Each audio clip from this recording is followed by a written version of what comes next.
नमस्कार, मुंबई के वरली इलाके से मैं Sohit Mishra city express show लेकर आपके सामने हाजिर हूँ।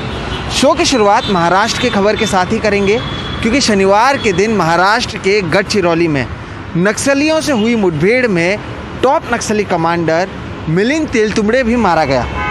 मिलिंद तेलतुंबड़े पर 50 लाख रुपए का इनाम था। दरअसल शनिवार को जो मुठभेड़ हुआ उसमें 26 नक्सली मारे गए और साथ ही बड़े पैमाने पर हथियार भी वहां से बरामद किए गए हैं। देखिए रिपोर्ट।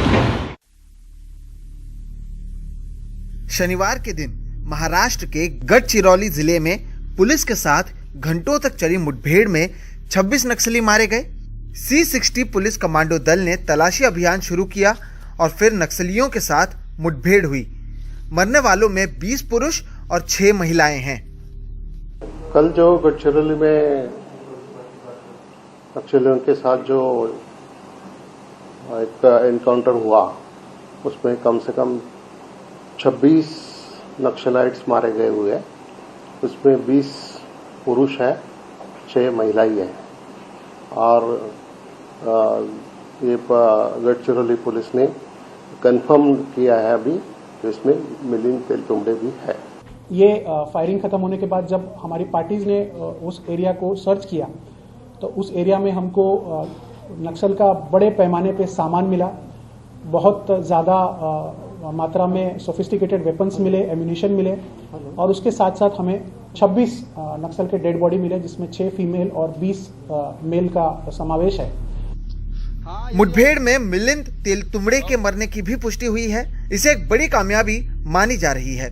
मिलिंद तेलतुंबड़े सीपीआई माओवादी के महाराष्ट्र, मध्य प्रदेश और छत्तीसगढ़ जोन का प्रमुख था। मिलिंद तेलतुंबड़े के कई नाम थे। उसे दीपक, प्रवीण, अरुण और सुधीर के नाम से जाना जाता था।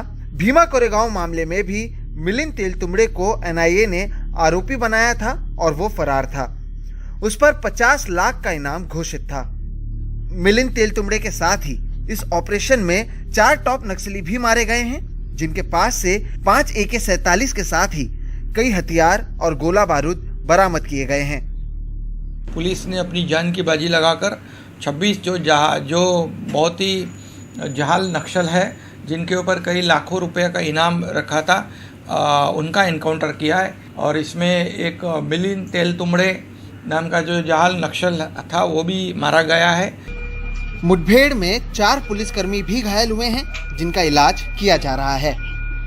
मुंबई से सुनील सिंह के साथ सोहित मिश्रा, NDTV इंडिया। मणिपुर में उग्रवादी हमले में शहीद हुए कर्नल विप्लव त्रिपाठी समेत 5 सैनिकों को सैन्य सम्मान के साथ विदा किया गया। मणिपुर में चुनाव होने में 3 महीने से भी कम समय बचा हुआ है। ऐसे में जिस तरह से यह हमला हुआ है उसके बाद अब राज्य की सुरक्षा व्यवस्था पर एक प्रश्न चिन्ह बना हुआ है।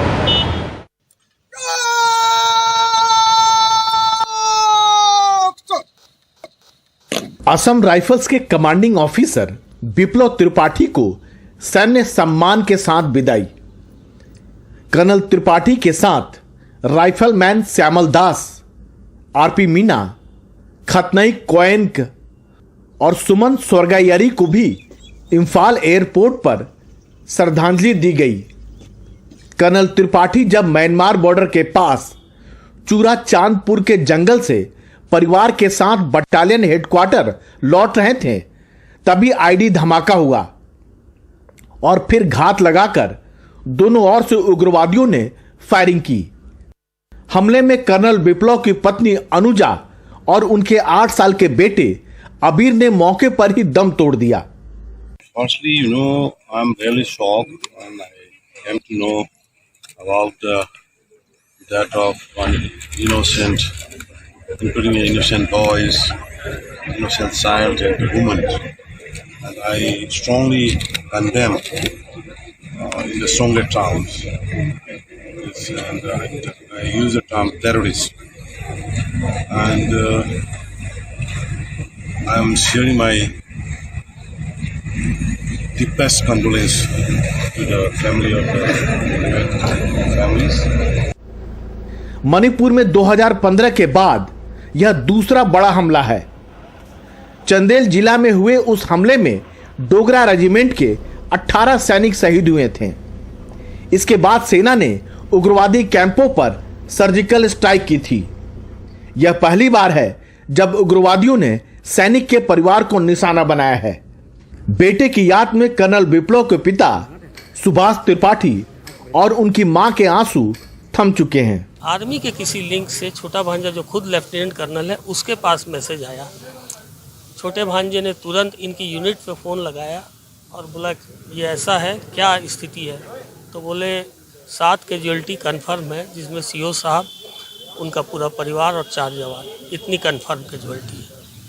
ये हमें 12:30 बजे खबर मिली है। इस हमले की जिम्मेदारी उग्रवादी संगठन PLA और MNPF ने ली है। माना जाता है कि इन दोनों संगठनों के पीछे चीन है, जिसके साह पर ही उग्रवादी संगठन ऐसे कायराना हमलों को अंजाम दे रहे हैं।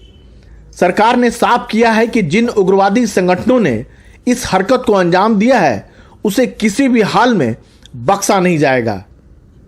गुवाहाटी से रतनदीप और रायपुर से सोमेश पटेल के साथ नई दिल्ली में राजीव रंजन, NDTV इंडिया। कांग्रेस महासचिव और यूपी इंचार्ज प्रियंका गांधी वाड्रा ने ऐलान किया है कि यूपी चुनाव कांग्रेस अकेले लड़ेगी। ये बयान इसलिए भी महत्वपूर्ण है क्योंकि इससे पहले ये कहा जा रहा था कि कांग्रेस की ओर से गठबंधन का विकल्प खुला है। यूपी में अगले साल के शुरुआत में चुनाव होने हैं। बुलंदशहर में कांग्रेस के कार्यकर्ताओं को संबोधित करते हुए प्रियंका गांधी वाड्रा ने यूपी चुनाव अकेले लड़ने का ऐलान कर दिया। उन्होंने कहा कि इन 5 सालों में कांग्रेस ने उत्तर प्रदेश की जनता के मुद्दों के लिए संघर्ष किया है जो किसी और पार्टी ने नहीं किया, लिहाजा कांग्रेस अकेली लड़ेगी। जब मैं आपके बीच आई तो कई लोगों ने कहा कि कुछ भी करिए, इस बार गठबंधन मत करिए। मैं आपको आश्वासन देना चाहती हूँ, हम सारी सीटों पे लड़ेंगे, अपने पद पे लड़ेंगे। 2017 का यूपी चुनाव कांग्रेस और समाजवादी पार्टी ने मिलकर लड़ा था, लेकिन कामयाबी हाथ नहीं लगी। इस बार समाजवादी पार्टी पहले ही साफ कर चुकी है कि वो किसी बड़ी पार्टी के साथ गठबंधन नहीं करेगी, बल्कि छोटी पार्टियों के साथ समझौता करेगी।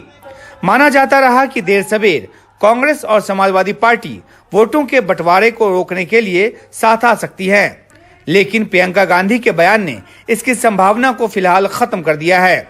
उधर समाजवादी पार्टी प्रमुख अखिलेश यादव ने अपनी रैलियों में पूरी ताकत झोंक दी है, जिसकी बानगी कुशीनगर में भी देखने को मिली। जो संदेश जा रहा है वो यह है, बदलाव का है। 22 में बदलाव होना है, जनता बदलाव चाहती है। भारतीय जनता पार्टी ने पिछले 4.5 साल में अपना संकल्प पत्र पलट करके नहीं देखा। ऐसी कौन सी सरकार होती है जो अपने किए हुए वादों को न पूरा करे? जो किसान आज आंदोलन कर रहा है वो इसलिए आंदोलन कर रहा है क्योंकि उसकी आय तो दोगुनी हुई नहीं, उसके लिए फैसले उसकी खुशहाली के लिए नहीं लिए गए। कांग्रेस और समाजवादी पार्टी जैसी विपक्षी पार्टियां बीजेपी के खिलाफ विपक्ष के एकजुट होने की दुहाई देती रही हैं, लेकिन यूपी में जहां समाजवादी पार्टी अपनी खोई सत्ता वापस पाना चाहती है, वहीं कांग्रेस भी अपना संगठन मजबूत कर अपनी खोई जमीन हासिल करने की कोशिश में है। प्रियंका गांधी का कांग्रेस के अकेले चुनाव लड़ने का ऐलान कांग्रेसी कार्यकर्ताओं की हौसला अफजाई के तौर पर भी देखा जा रहा है। गठबंधन की सूरत में सीट किसी और दल के खाते में जाने के बाद वहां के कार्यकर्ता मायूस हो जाते हैं। लगता है कांग्रेस इस बार अपने कार्यकर्ताओं को ये संदेश नहीं देना चाहती। नई दिल्ली से Umashankar Singh, NDTV India. Samajwadi party के अध्यक्ष अखिलेश यादव ने आज गृह मंत्री अमित शाह के जैम वाले तंज पर पलटवार किया है। अखिलेश यादव ने कहा है कि बीजेपी के लिए जैम का मतलब है जे से झूठ, ए से अहंकार और M से महंगाई। मोदी जी ने एक जैम लाया है जिससे भ्रष्टाचार विहीन खरीदी हो सके। उसका आधार क्या है? जे का मतलब है जन धन बैंक अकाउंट, ए का मतलब है आधार कार्ड और M का मतलब है हर आदमी को मोबाइल।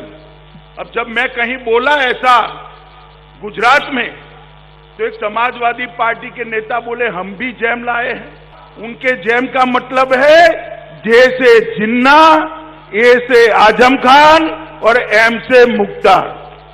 उनके जैम का मतलब कुछ भी हो, लेकिन समाजवादियों ने जो जैम का मीनिंग निकाला है, Bharatiya Janata party J for झूठ, भारतीय जनता पार्टी का जे फॉर झूठ, ए फॉर अहंकार और एम फॉर महंगाई, जिसका जवाब भारतीय जनता पार्टी नहीं दे सकती। भारतीय जनता पार्टी को अपने जेम का जवाब देना है। उत्तर प्रदेश के मुख्यमंत्री योगी आदित्यनाथ ने आज अखिलेश यादव को उनके जिन्ना वाले बयान पर घेरा। योगी आदित्यनाथ ने कहा कि अगर कोई सरदार पटेल की तुलना जिन्ना से करने लग जाए तो ये वोट बैंक की निकृष्ट राजनीति होगी। साथ ही उन्होंने कहा कि जो लोग जिन्ना का समर्थन कर रहे हैं वो एक तरह से तालिबान का भी समर्थन कर रहे हैं। मौका मिला तो आप राम भक्तों पर गोलियां चला रहे थे, हर व्यक्ति जानता है। एक तरफ सरदार पटेल हैं जो राष्ट्र नायक हैं, दूसरी तरफ खलनायक के रूप में राष्ट्र तोड़क जिन्ना भी हैं। लोग सरदार पटेल की तुलना अगर कोई जिन्ना से करने लग जाए तो ये वोट बैंक की और निकृष्ट राजनीति होगी, जिसके लिए व्यक्ति के लिए देश की कीमत पर राजनीति करना हो सकता है। क्या अभिनेता सोनू सूद कोई राजनीतिक पार्टी ज्वाइन करने वाले हैं? ये सवाल अचानक से पंजाब की सियासत में तेजी से फैल रहा है। हालांकि सोनू सूद ने एक बार फिर से ये साफ किया है कि वो राजनीति में नहीं आने वाले हैं। आज पंजाब के मोगा में एक प्रेस कॉन्फ्रेंस के दौरान उन्होंने ये बात कही। उन्होंने कहा कि 10 साल से मुझे राजनीति में आने का ऑफर मिल रहा है, अगर उन्हें राजनीति में आना होता तो वो पहले ही आ जाते। हालांकि सोनू सूद की बहन मालविका चुनाव लड़ेंगी, लेकिन अभी ये साफ नहीं है कि वे किस पार्टी से चुनाव लड़ेंगी। प्रेस कॉन्फ्रेंस के दौरान सोनू सूद ने कहा कि वे केजरीवाल और चन्नी दोनों से मिले हैं, दोनों अच्छे लोग हैं। आगे उन्होंने कहा कि अगर बादल भी बुलाएंगे तो मैं जाऊंगा।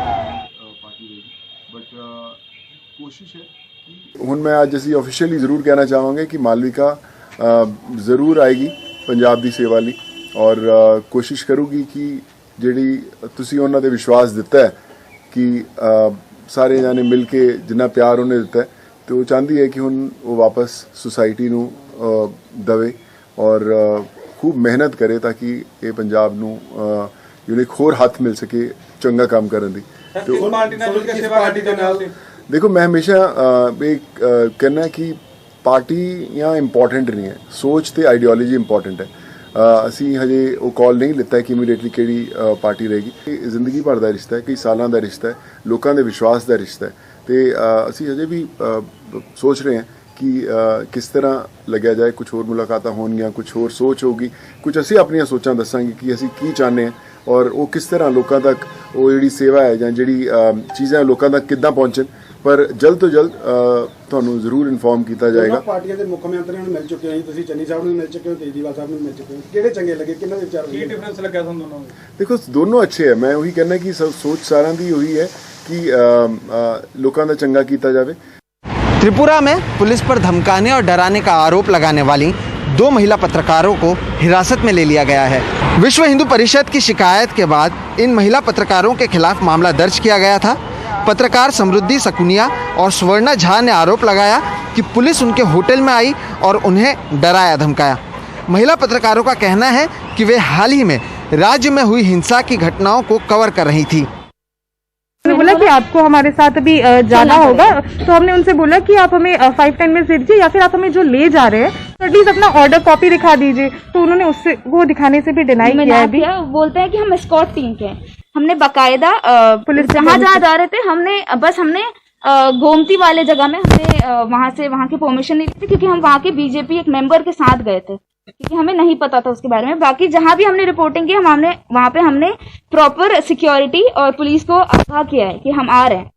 उसके बाद भी आज सुबह हमारे अगेंस्ट वीडियो एक FIR होती है, बट उसके लिए हमने बेल लिया है। उसमें प्रधानमंत्री नरेंद्र मोदी 16 नवंबर को उत्तर प्रदेश सरकार की सबसे अहम परियोजनाओं में से एक पूर्वांचल एक्सप्रेसवे का उद्घाटन करेंगे।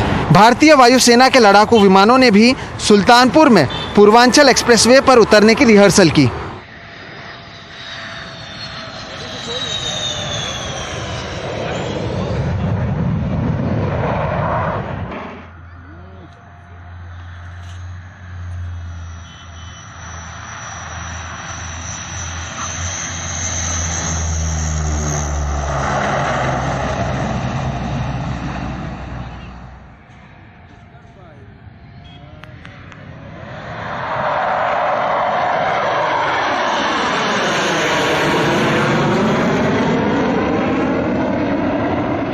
तो वहीं सिटी एक्सप्रेस में आज फिलहाल इतना ही। आप मुझे, मेरे वीडियो जर्नलिस्ट राजेंद्र दयालकर और हमारी पूरी टीम को दीजिए इजाज़त। देश और दुनिया की बाकी खबरों के लिए आप देखते रहिए सिर्फ NDTV इंडिया। नमस्कार।